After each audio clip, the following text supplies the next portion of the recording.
आगे सूत जी कहते हैं कि हे ऋषियों,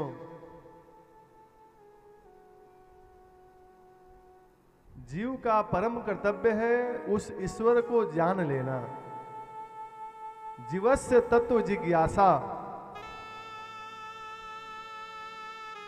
परंतु आजकल लोगों को देखिए, सब लोग धन और प्रतिष्ठा, धन और पद के पीछे पड़े हुए हैं। जबकि सूत जी सावधान करते हैं कि ये जो धन है, प्रतिष्ठा है, आपको प्रारब्ध से मिलेगी।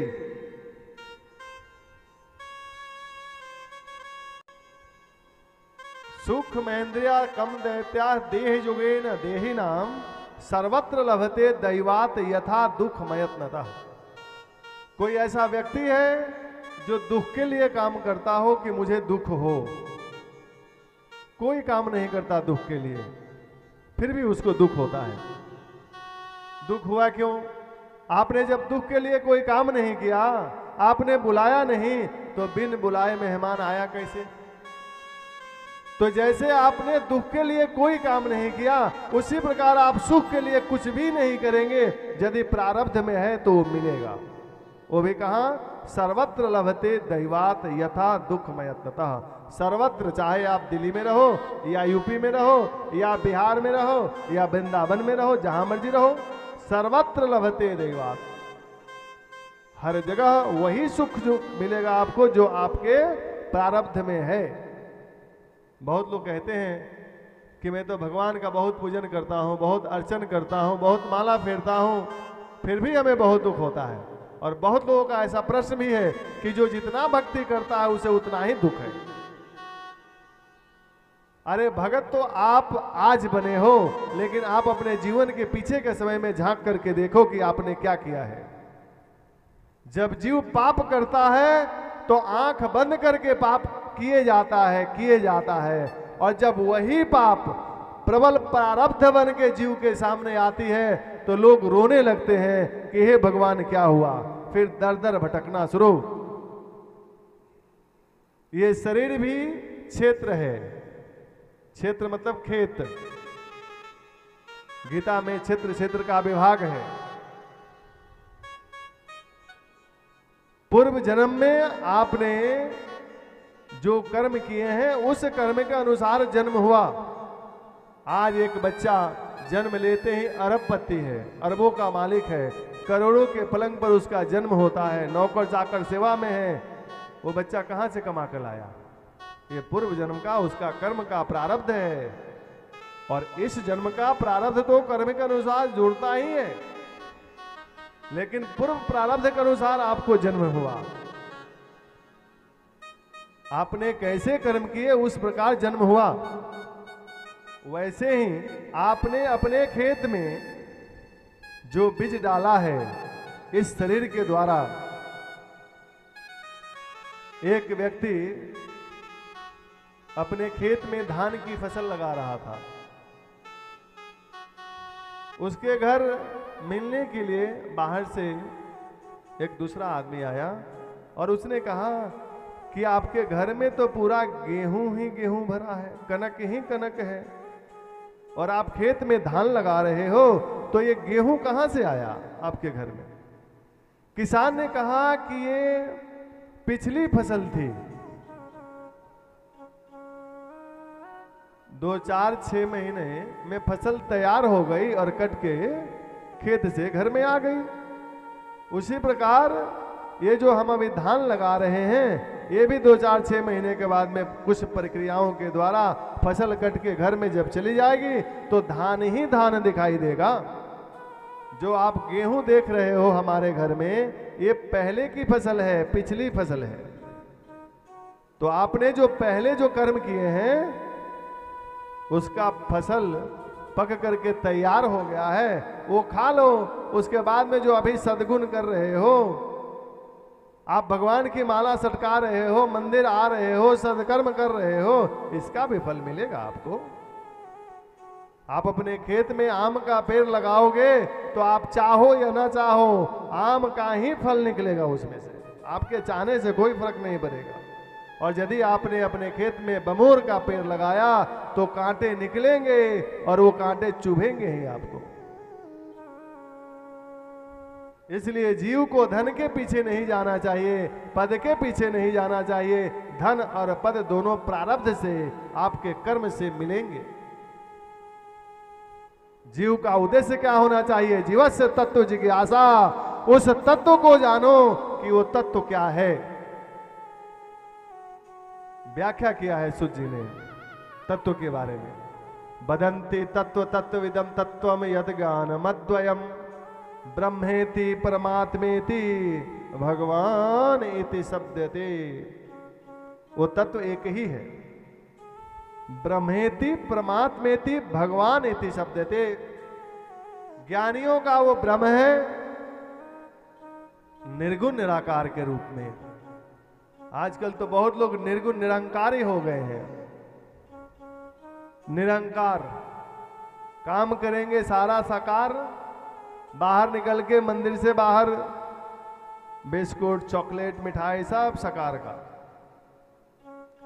निरंकार की परिभाषा क्या है, निरंकार किसे कहते हैं, ये जानना भी बड़ी आवश्यक है। कह देने से तो हम ये हो गए। कई जगह ब्रह्म कुमारी पाठशाला चल रहे हैं।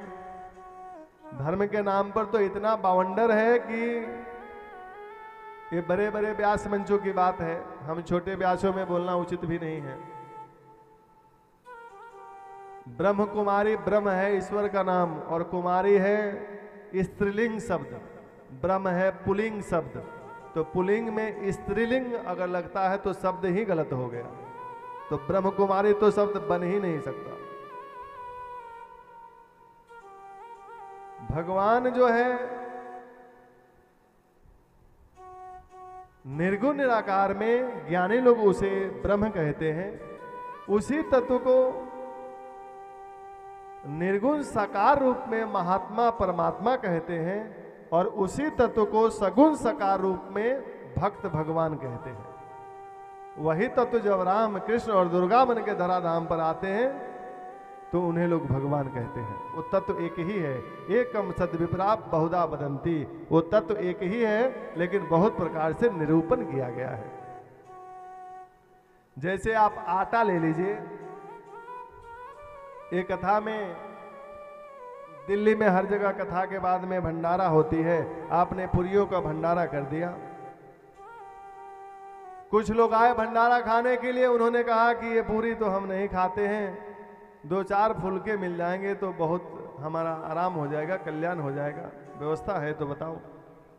अब आपने मन में विचार किया कि नहीं नहीं, पूरी ही पूरी है, फुलके की तो व्यवस्था नहीं है, रोटी नहीं मिल सकती।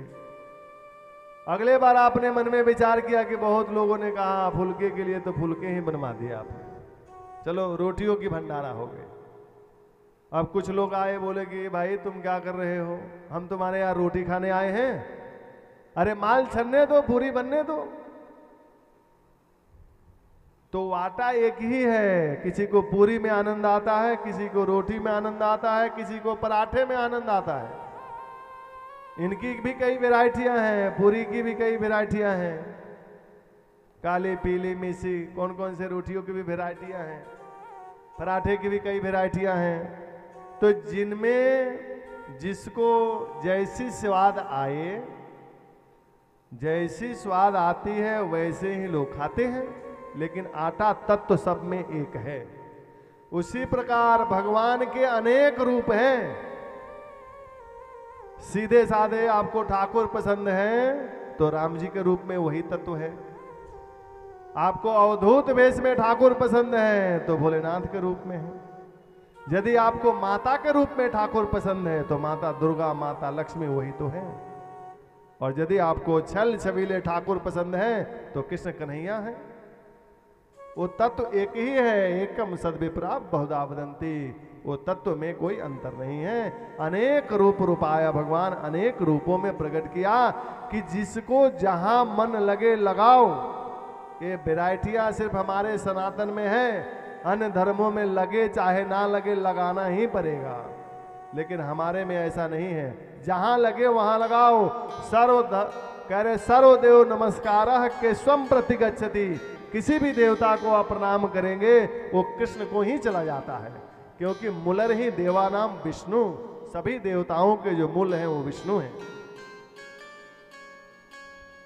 इसलिए उस तत्व को जानो। उस तत्व को जाने तो कह रहे हैं कि विद्यते हृदय ग्रंथि छिदयन्ते सर्व संशया क्षीयन्ते चास्य कर्माणि दिष्ट एवात्मनः ईश्वरे। विद्यते हृदय ग्रंथि, उस तत्व को जानते ही, उसका विदित होते ही हृदय की सारी ग्रंथियां खुल जाती है, संशय भ्रम मिट जाते हैं और आगे की रास्ता प्रशस्त हो जाती है। इसलिए उस तत्व को जानो। आपने जीवन में सब कुछ कर लिया, खूब धन कमाया, इतना धन हो गया कि इंद्र के बराबर हो गई, आपके द्वार पर हजारों हाथियां झूम रही है, लेकिन उस तत्व को नहीं जाना तो कुछ नहीं जाना। गोस्वामी जी कह रहे हैं कि बुद्धि बड़ी चतुराई बड़ी और सुंदरता तन में प्रगति है, मान बरो धन धाम बरो जस कीरति हूँ जग में प्रगति है, पर झूमत द्वार गजेंद्र हजार, जो इंद्र हूँ से कछु नाही घटी है, पर तुलसी जगदीश के भक्ति बिना, जैसे सुंदर नार की नाक कटी है। कह रहे हैं कि बुद्धि बड़ी चतुराई बड़ी, आप कितना भी बुद्धिमान हो जाओ, कितना भी चतुर हो जाओ, कितना भी धनवान हो जाओ, इतना धन हो जाए जो इंद्रहु से कछु नाही घटी है, जो इंद्र के बराबर वैभव हो गया। इंद्र कौन है? देवताओं के राजा, स्वर्ग के अधिपति का नाम है इंद्र। तो इंद्र के बराबर वैभव हो गया आपका। झूमत द्वार गजेंद्र हजार, हजारों हाथियां द्वार पे झूम रही है, लेकिन इतना धन के बाद भी जैसे सुंदर नार की नाक कटी है। यदि भगवान को नहीं जाना, उससे प्रेम नहीं हुआ, तो एक सुंदर स्त्री है, खूब बढ़िया साड़ी पहना दो 30,000 की, 10-20 लाख रुपए की खूब बढ़िया गहने से सजा दो, अच्छी साड़ी पहना दो, खूब गहने से लाद दो, लेकिन आगे से नाक कटी है तो सारी सुंदरता पर पानी फिर गई। जैसे सुंदर नार की नाक कटी है, उसी प्रकार जीवन में आपने सब कुछ किया, लेकिन उस ईश्वर से प्रेम नहीं हुआ तो कुछ नहीं किया, कुछ नहीं किया। और रसोई में आपने खूब जोरदार छौंका मार के सब्जी बनाया, बहुत बढ़िया, और उसमें लवण डालना भूल गए, नमक डालना भूल गए, सारी सब्जी की सत्यानाश, सारा टेस्ट खराब। उसी प्रकार जीवन में सब कुछ किया, लेकिन ईश्वर से प्रेम नहीं हुआ तो कुछ नहीं।